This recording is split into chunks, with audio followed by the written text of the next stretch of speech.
안녕하세요. 박형용 목사입니다. 오늘은 시편을 살펴보도록 하겠습니다. 자, 가장 먼저 시편은 어떤 책입니까? 라는 질문에 답변을 해보려고 하는데, 시편은 구약시대 하나님 백성들의 찬송집으로 사용됐던 150개의 노래 모음집입니다.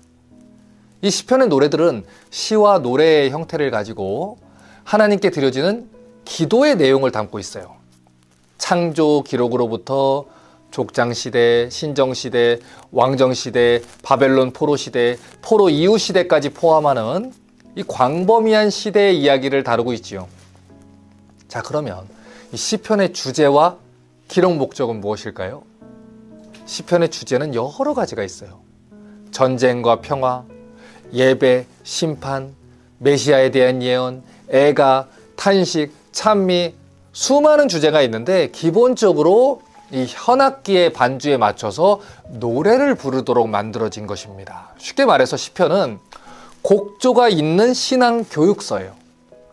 유다 백성들을 위한 이 성전 찬송가와 경건한 삶의 안내서 역할을 한 게 시편이죠. 자, 그러면 이 시편의 기록 대상 및 독자는 누구일까요? 시편은 모세 시대로부터 에스라, 느헤미야 시대, 바벨론 포로 이후 시대에 이르기까지 굉장히 긴 시대에 걸쳐서 수집되고 또 편집이 됐어요. 우리가 시편을 이해하기 위해선 시편에 대해 알아야 되는 기본 정보가 있습니다. 지금 우리가 읽고 있는 시편은 현재 배열 그대로 바벨론 포로 후기 공동체가 부르던 찬송집으로 사용되었었다는 거예요. 이게 왜 중요한 사실이냐면 시편이 역대상하, 에스라, 느헤미야에서 반영됐던 신앙개혁운동의 일환으로 이렇게 수집이 됐다면 시편의 목적 또한 역대상하, 에스라, 느헤미야와 비슷한 목적을 가지고 있을 거라는 사실이에요. 그래서 시편의 주제들을 보면 제일 먼저 악과 불의에 대한 탄식이 언급됩니다. 여러분, 남유다가 바벨론에게 끌려가는 것을 보면서 하박국 선지자가 뭐라고 부르짖었지요? 우리가 범죄한 것은 맞지만 그래도 이방 민족들에게 치욕을 당할 정도는 아니라는 거예요. 하나님이 살아계시다면 악인들이 어떻게 저리 평안할 수 있다는 것이죠. 그러면서도 그들은 하나님을 찬양했습니다. 하나님의 언약 백성인 이스라엘과 그들을 통치하시는 우주와 열방의 왕이신 하나님을 찬양해야 한다는 것을 이야기하고 있다는 것이죠. 이처럼 시편은 질문으로부터 시작해서 답변으로 끝을 내고 있습니다.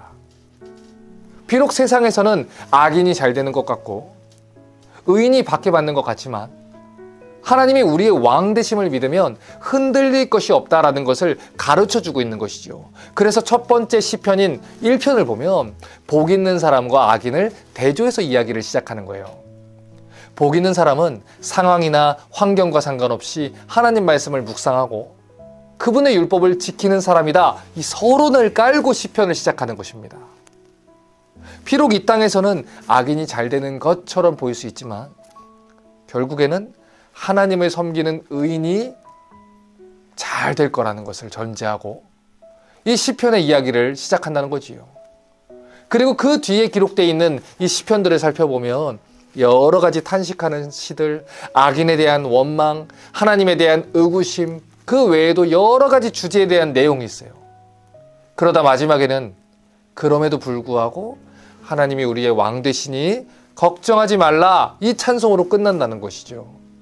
그래서 시편의 마지막 구절이 이렇게 끝이 납니다. 시편 150편 6절입니다.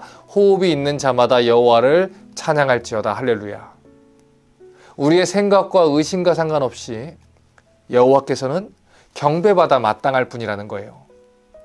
그러면 왜 바벨론 포로 후기 공동체가 이런 시편들을 모아서 하나님을 찬송하는 데 사용했을까요?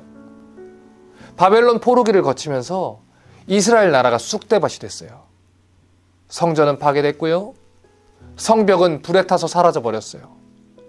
그러한 고난을 겪고 있었던 하나님 백성들에게 하나님을 신뢰하라는 가르침을 주려는 것입니다. 그럼에도 불구하고 하나님이 우리의 왕이시니까 우리가 걱정할 필요가 없다.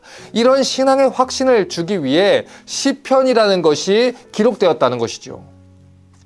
다시 말해서 이 상황과 상관없이, 환경과 상관없이 하나님은 우리의 찬양을 받으실 만한 분이고, 그분은 우리의 왕이 되신다는 사실을 이스라엘의 백성들에게 가르치고 교훈하고자 했던 것이 시편이 수집된 목적이라는 것입니다.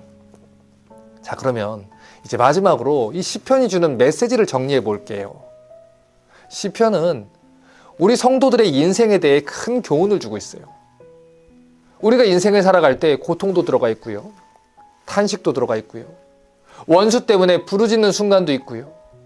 하나님이 어디 계십니까? 개인적으로 탄식하는 일도 있고 공동체가 탄식하는 순간들도 있지요. 하지만 시편이 이야기하는 것은 그럼에도 불구하고 하나님이 우리를 다스리고 계시다는 거예요.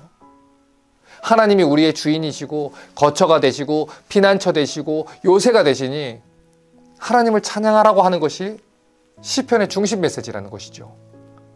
그래서 시편의 마지막 구절을 보면 이 앞에서 언급된 모든 내용들과 상관없이 하나님의 영광에 대해서 찬양하고 있는 것입니다. 우리의 인생이 어떻게 되든, 때로는 탄식하는 날이 오든 어려운 날이 오든 내 인생의 마지막은 하나님이 찬양으로 끝맺음 나게 해주시겠다는 것을 믿으라고 이야기를 하고 있는 거예요. 그러므로 지금은 비록 조금 힘들지라도, 십자가 지고 예수를 따르는 게 어렵더라도, 다 이해되지 않더라도 하나님을 믿고 따라가라는 것입니다. 이사야 61장 3절을 보면 예수님 다시 오실 때 어떤 일이 벌어질지 이렇게 얘기했습니다. 무릇 시온에서 슬퍼하는 자에게 화관을 주어 그 죄를 대신하며 기쁨의 기름으로 그 슬픔을 대신하며 찬송의 옷으로 그 근심을 대신하시고 그들이 의의 나무 곧 여호와께서 심으신 영광을 나타낼 자라 일컬음을 받게 하려 하심이라. 언젠가 주님 다시 오실 때는 우리의 눈물을 웃음으로, 슬픔을 기쁨으로 바꾸실 거예요. 그러니 다 이해되지 않는다 해도 호흡이 있는 자들아 여호와를 찬양할지어다, 이렇게 외치는 것입니다. 그러므로 삶이 다 이해되지 않아도 삶의 처소에서 하나님께 영광 돌리기를 원합니다. 주님 다시 오시는 그날까지 하나님 말씀만을 붙들고 승리하시기를 주님의 이름으로 축복합니다.